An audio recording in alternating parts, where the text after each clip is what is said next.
السلام عليكم ورحمة الله وبركاته. باين لنا في أيام داخلين على رمضان، وطبعا موسم العمرة والحج، وفي ناس هتيجي السعودية، ففي كام حاجة كده مهمين.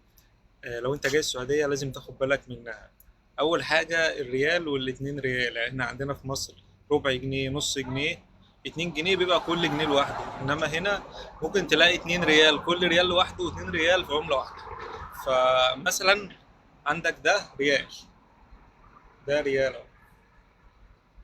انما الاتنين ريال، ده الاتنين ريال.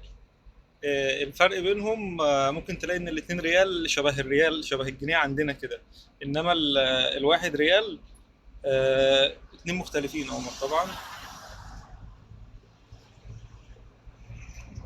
الفرق في ايه بقى؟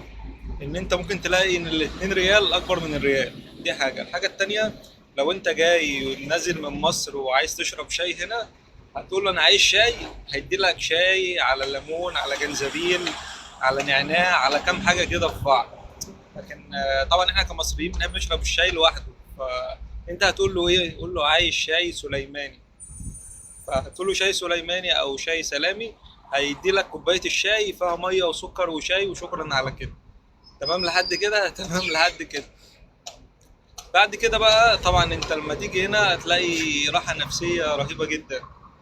في برضه فرق بين اللبن والرايب، يعني احنا عندنا اللبن في مصر، هو الرايب هنا في السعودية، عشان ما يحصلش لخبطة بس.